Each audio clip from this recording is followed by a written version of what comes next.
This is a substance that is used more by the younger generation, but you'll note here that the use with boomers, my age, those that lived through the 60s and have a dim memory or a good memory of it, are among a growing spike age-wise. And we'll come back to this because boomers are getting blamed for some of the attitudes. A little bit I found about prevalence in Turkey, and I don't read Turkish, so I had to go with abstracts. Most of it, it's a very limited review. I didn't find national surveys in Turkey like we have in the U.S. There were regional and small samples.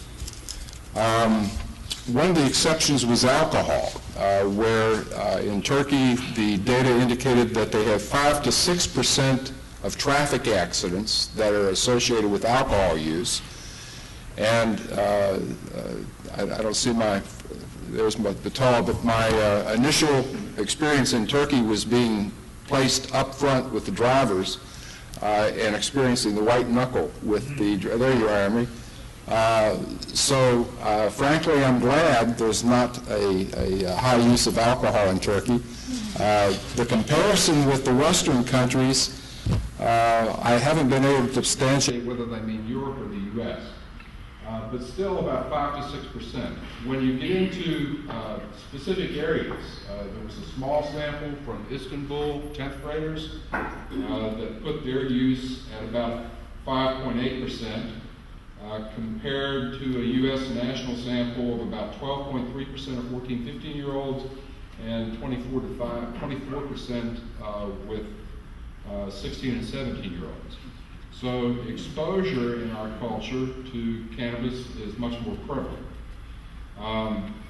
The other one was an addiction center in Ejban, am I pronouncing that correctly?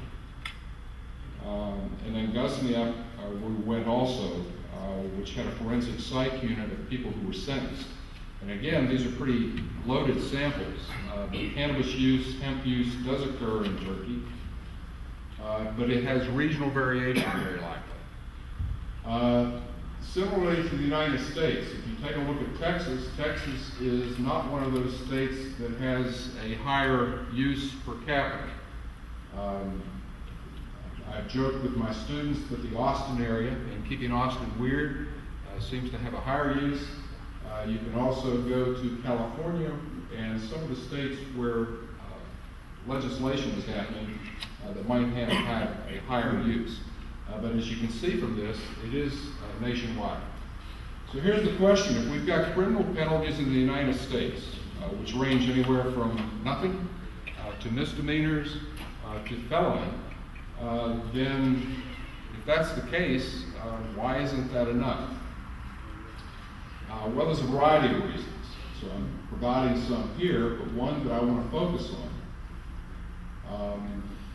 Well, first of all, there are no such things as a cannabis overdose, as opposed to heroin, crack, others. So that's the one area that I want to focus on, though, is the culturally confusing messages that are prevalent around cannabis use. And I'm going to focus on movies. So let me start there. Reefer Madness was a 1936 cult classic that you can actually see for free, downloads, etc. The reason I bring this up is that this presented propaganda and misinformation about cannabis, which contributed to it being classed as a narcotic rather than a lesser substance. This one's been spoofed. NIDA, SAMHSA, and the appropriate drug agencies that do research in the United States have had to disavow this movie. And it's also been spoofed in 2001 plays. So when you hit the website, you'll see both. But if you look at Reefer Madness, it's just full of tremendous misinformation and propaganda. So that's been a problem that NIDA has had to counteract. But it had an influence on societal perceptions, parental perceptions, and it had an influence on social policy, interestingly enough. Let me raise some other ones.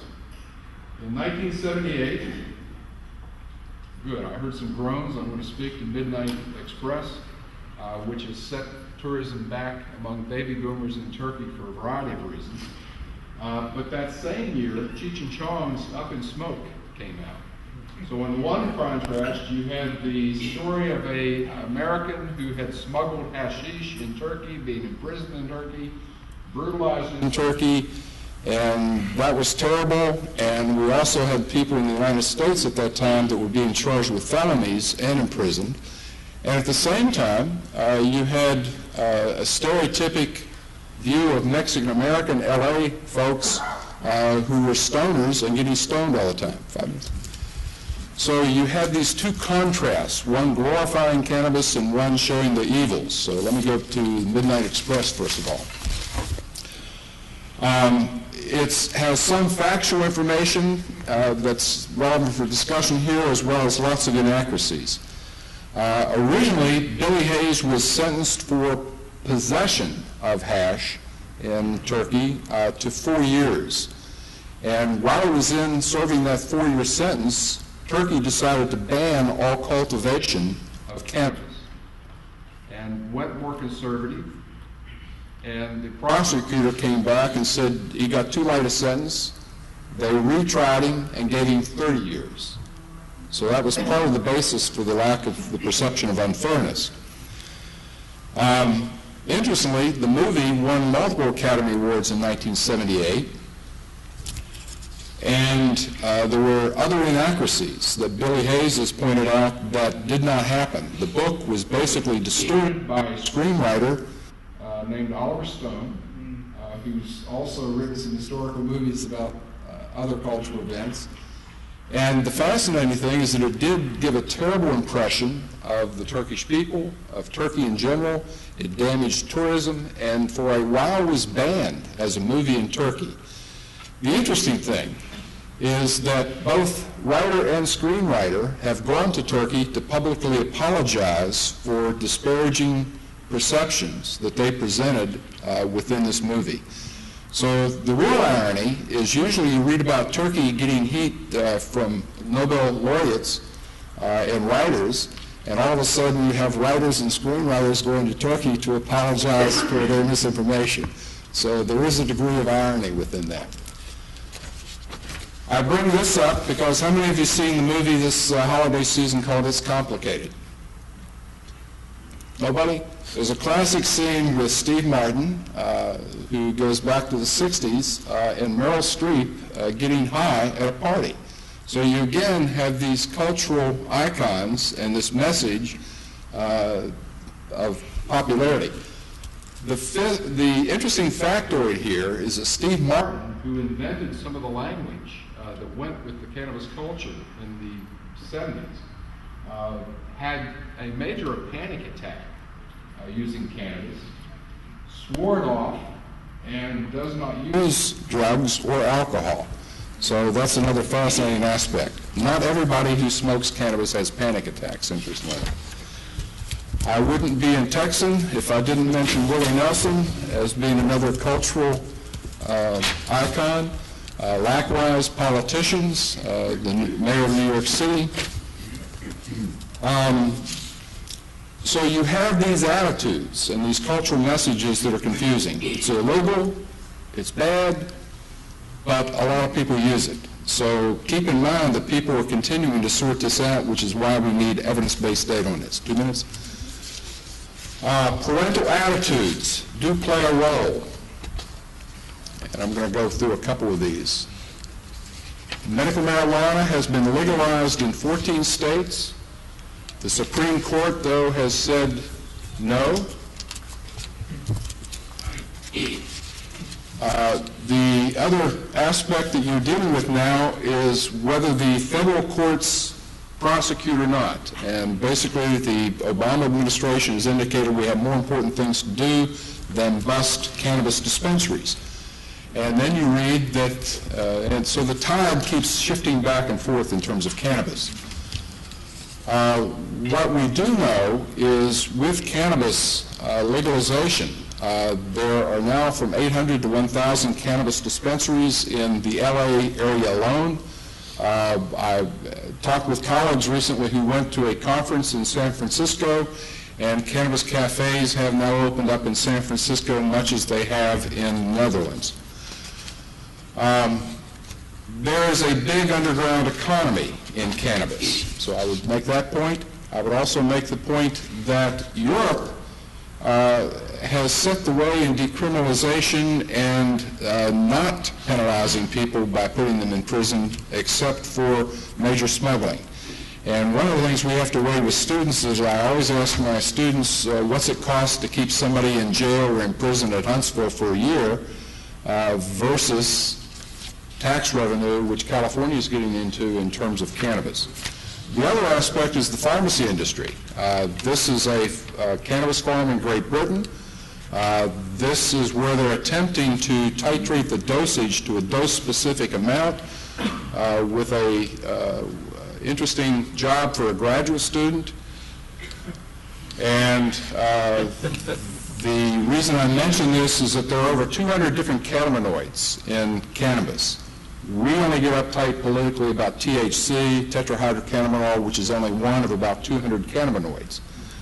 There is evidence and serious consideration and medical ethics considerations in terms of cannabis as a prescription medicine. We already have it in the United States. It's produced in Columbus, Ohio, the home of the Ohio State University, called Marinol. So we already have it, and the pharmacy industry is weighing in. So we still have the issue of when does recreational go over the cliff, and we for sure know that cannabis use and driving don't mix. There's large-scale data now that that's just one of a multiple set of risks. Got 1 more minute? Steve? I will present other evidence to you or provide this information here so that you can use it with students. This is not in some ways cannabis is of no risk, and in other ways it's of significant risk. So we keep evolving as the research looks at this issue. So stay tuned as this social debate continues.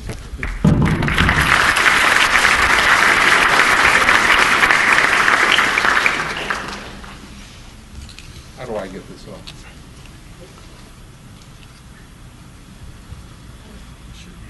Got it? Thank you.